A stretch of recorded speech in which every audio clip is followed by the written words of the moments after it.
Good morning, afternoon, everyone. Today, we're diving into the fascinating world of economics. Our presentation is titled, What is Economics?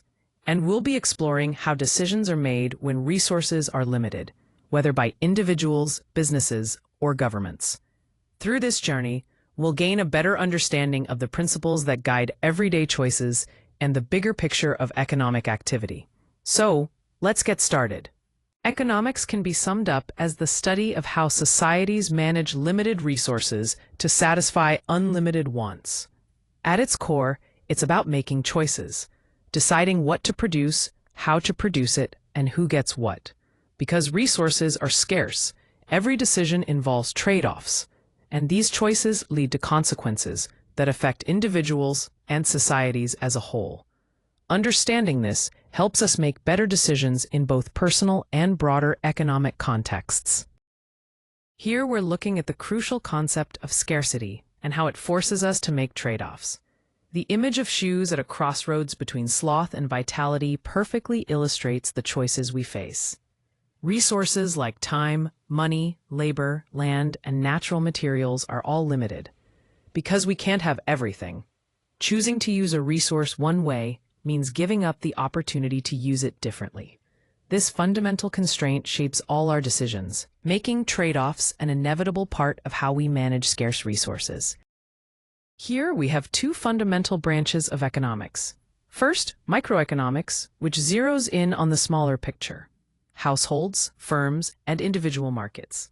It helps us understand how decisions are made on a personal or company level, and how these choices interact in day-to-day economic activities, symbolized nicely by the house icon.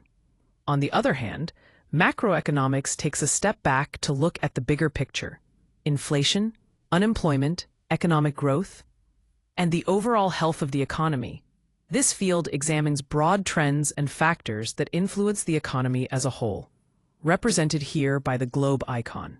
Together, these areas provide a comprehensive view of economic behavior from both individual and collective perspectives. Here we explore who actually makes the key economic decisions that shape our economy. First, households play a crucial role. They decide what to buy based on their needs and preferences, and they also offer their labor to businesses in exchange for income. Next, we have businesses. They determine what products and services to produce and sell, responding to consumer demand and market conditions. Governments come into the picture by regulating economic activities, collecting taxes, and providing essential public services that support the overall economy. Finally, the rest of the world, through foreign trade and investment, also influences the economy by opening markets and creating opportunities for growth. Each of these players interacts in complex ways to drive economic activity and development. Here we see how incentives play a crucial role in shaping behavior. People naturally respond to various incentives like prices, rewards, taxes, penalties, and even social pressures. These factors significantly influence their decisions, whether to save money, spend it, work longer hours, invest in opportunities, or change their behavior in other ways. Think of incentives as the scales that tip choices one way or another, guiding actions and ultimately driving economic and social outcomes. The image on the left, showing someone working with data and graphs, highlights how understanding these incentives helps us analyze behavior and predict responses in different scenarios. Here we have a line chart illustrating the relationship between supply, demand, and prices, focusing on how shifts in the curves affect the equilibrium. On the horizontal axis, we have quantity, while the vertical axis represents price. The chart shows both the original and shifted demand curves, as well as the original and shifted supply curves. You can see that when the demand curve shifts to the right, indicating an increase in demand, prices tend to rise at each quantity level. Similarly, the supply curve shift to the right reflects an increase in supply, which generally pushes prices down.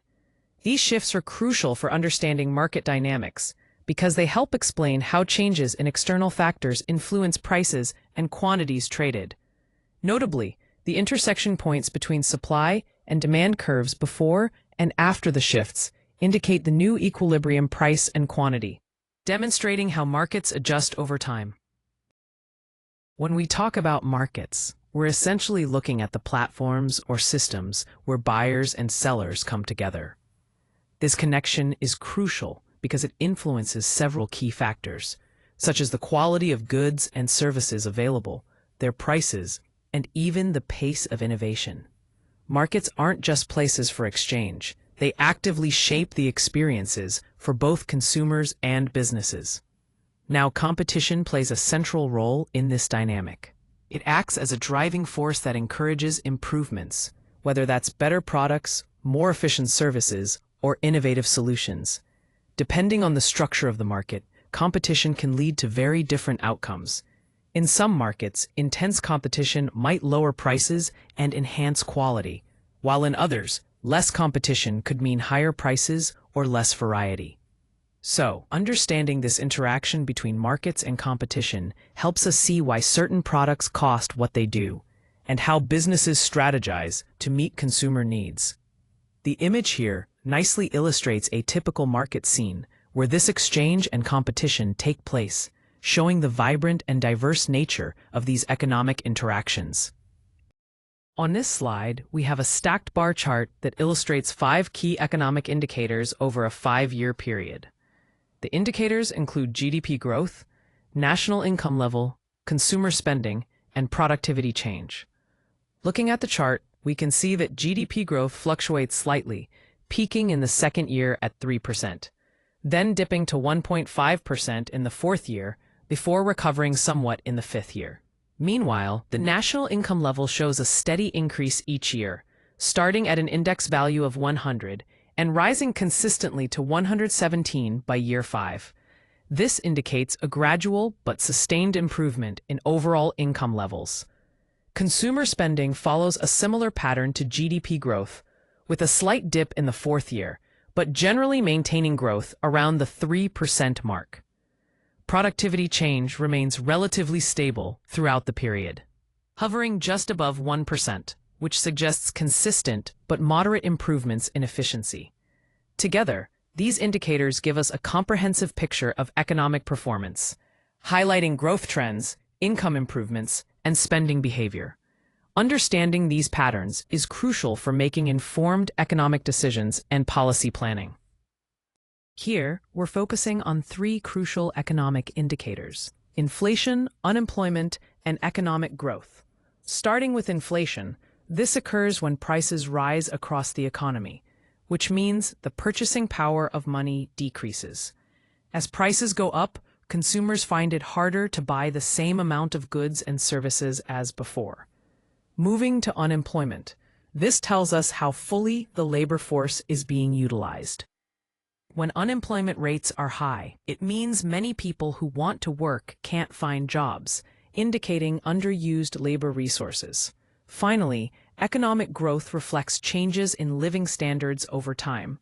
Sustained growth is a strong sign that overall prosperity is improving, enhancing the quality of life for the population.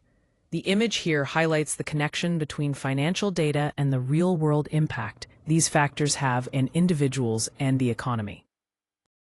Here we see the important role governments play in shaping the economy. Through mechanisms like taxes, government spending, regulation, and social programs, they directly influence economic activity and outcomes.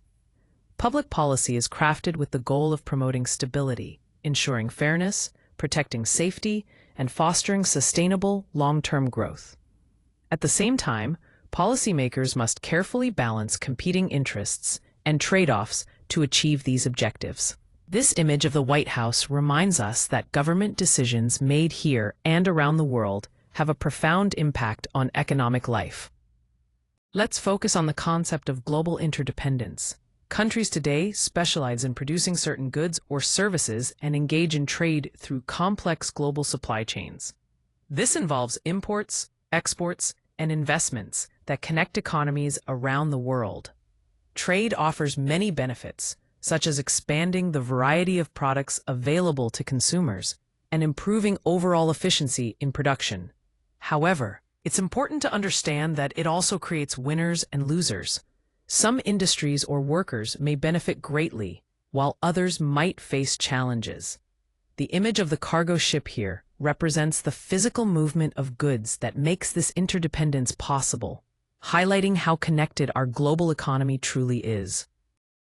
Thank you all for your time and attention. Economics really does provide us with valuable insights that reach into our personal choices, the strategies businesses adopt, the way public policies are shaped, and even how we tackle global challenges.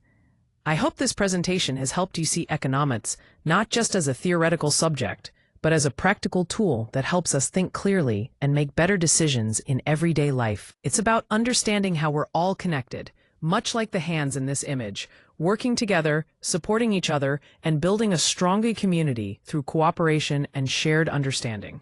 Thanks again, and I look forward to any questions or discussions you might have.